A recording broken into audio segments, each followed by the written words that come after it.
Hello students, I welcome you all to this YouTube channel Omkar English Classes, and today I am going to teach you the important lesson of the book Snapshots, Birth. This is a very beautiful story of a doctor and how he saves the life of a newborn child and its mother.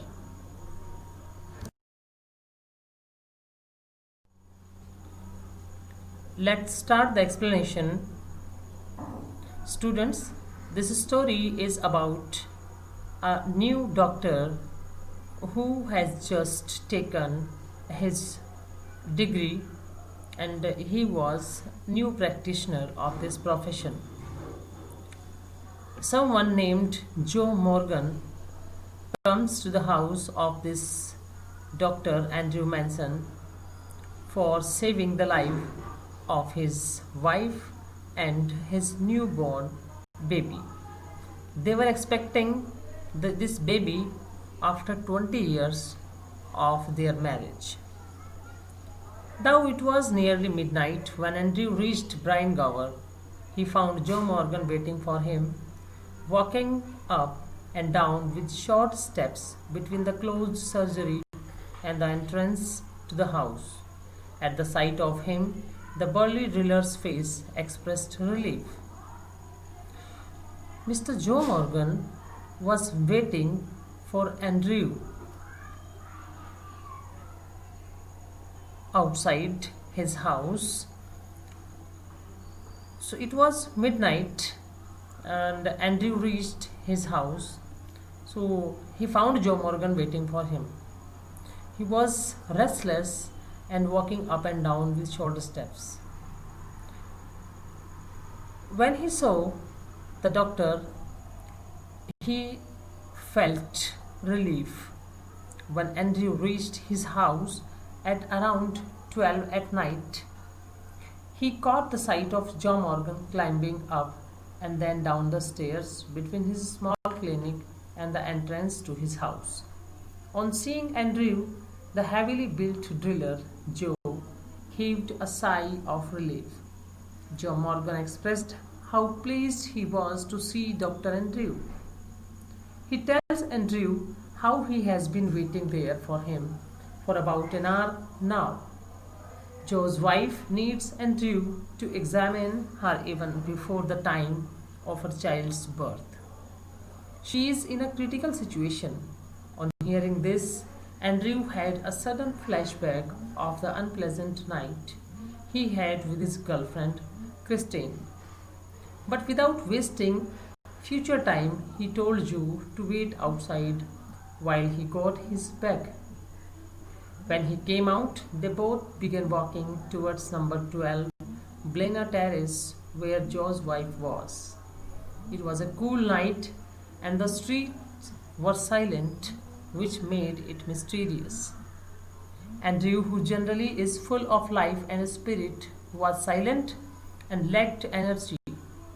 Andrew had no idea what the night had in store for him and that it was going to influence his life in Blenheim.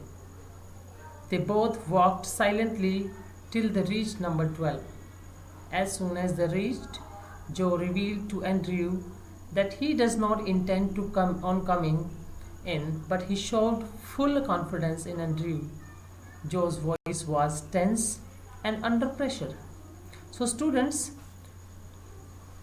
जो Morgan doctor Andrew Manson का wait करते हैं उनके घर पे, और जैसे ही वो आते हैं वो खुश हो जाते हैं क्योंकि उनकी वाइफ की क्रिटिकल सिचुएशन थी और वो 20 साल बाद उनके यहाँ एक बच्चा जन्म लेने वाला था, लेकिन उसकी वाइफ की कंडीशन थोड़ी क्रिटिकल थी. सो डॉक्टर एंड्रयू मैनसन अपनी किसी खुद की टेंशन में था क्योंकि उसको कुछ अनप्लेजेंट नाइट थी उसकी गर्लफ्रेंड के साथ में, कुछ झगड़ा या कुछ हुआ था, तो ज़्यादा बातें नहीं की उस समय. तो वो ब्लेना टेरेस की तरफ चल दिए जहाँ जो मॉर्गन का घर था, और रात बड़ी ठंडी थी और चुपचाप वो लोग चलते गए. वहाँ जाने पर जो मॉर्गन ने डॉक्टर एंड्रयू को बोला कि मैं अंदर नहीं आऊँगा, इसलिए बोला क्योंकि उसको डॉक्टर एंड्रयू पर पूरा विश्वास था। उसने डॉक्टर एंड्रयू में अपना विश्वास जताया। तो जो की जो आवाज़ थी वो बड़ी टेंस थी और वो अंडर प्रेशर थी।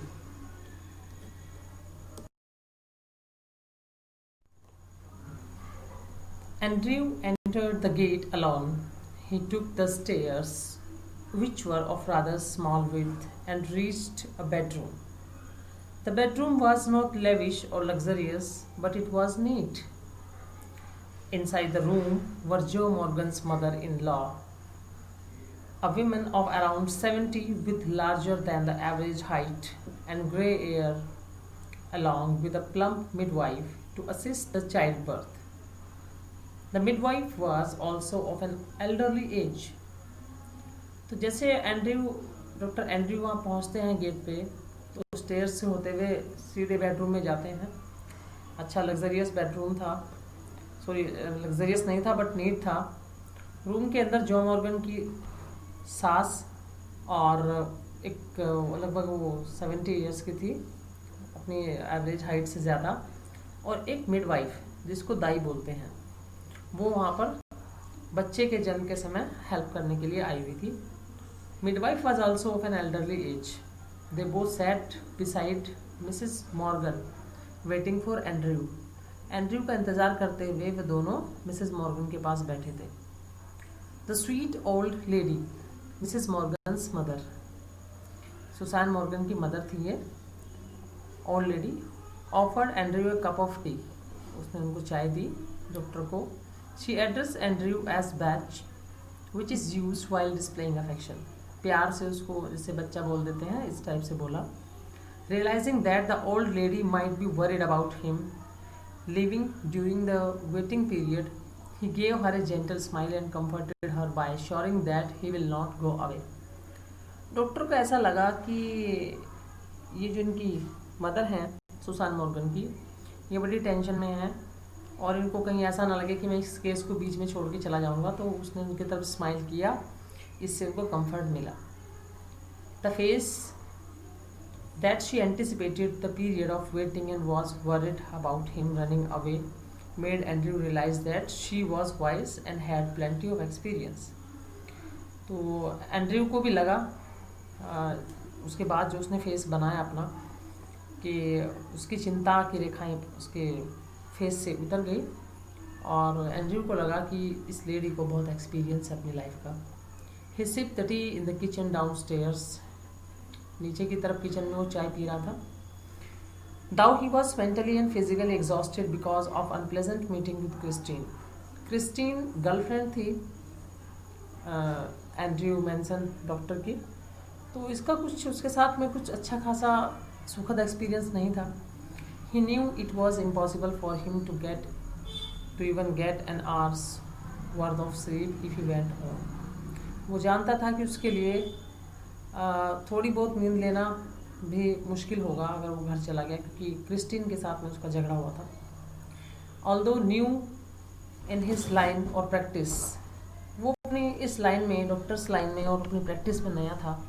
He was aware that the situation was critical and called for his attentiveness. और उसने क्या किया, उसको पता था कि सिचुएशन क्रिटिकल है। Strangely he felt a bit active and decided to stay at the place till his duty was fulfilled. और बड़े अजीब तरीके से उसने महसूस हुआ कि थोड़ा सा एक्टिव है अब, और उसने डिसाइड कर लिया कि जब तक ये काम पूरा नहीं होता मैं यहाँ से नहीं जाऊँगा।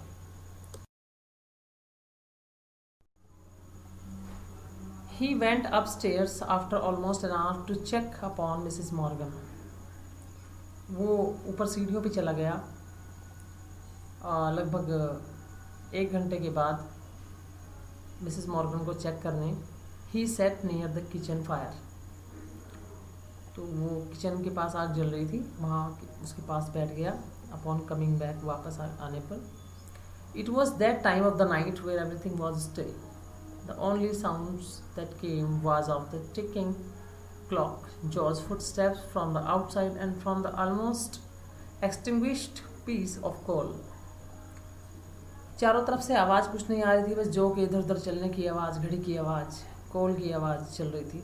While he sat in the kitchen, Mrs. Morgan's mother sat in front of him. Mrs Morgan की मदर उसके सामने बैठी थी डॉक्टर के, जब वो किचन में था. Wearing her black dress, अपनी ब्लैक ड्रेस पहनी हुई थी. She looked at him constantly with her wise eyes that were filled with hope. उम्मीद से भरी आंखों से वो उसको देख रही थी डॉक्टर को. Clearly the earlier unpleasant moment with Christine had taken a toll in his mind. साफ तरीके से जो अनप्लेजेंट मोमेंट थे उसकी गर्लफ्रेंड क्रिस्टीन के साथ में, they had taken a tall in his mind. He was still being haunted by the incident. अभी भी वो उसी इंसिडेंट से थोड़ा हॉन्ट हो रहा था, वही चल रही थी दिमाग में. That took place at Cardiff station. Cardiff station पे उसकी गर्लफ्रेंड के साथ में उसकी थोड़ी अनबन हुई थी. He began thinking of his friends. वो अपने फ्रेंड्स के बारे में सोचने लगता है. Here I can put some questions, so listen it carefully. And acquaintances who have had bad experiences in love and marriages. तो अपने दोस्तों के बारे में सोचने लगा जिनके बड़े बुरे अनुभव थे प्रेम और विवाह को लेके. He thought of Bramwell के बारे में सोचा उसने. The woman he loved had cheated on him.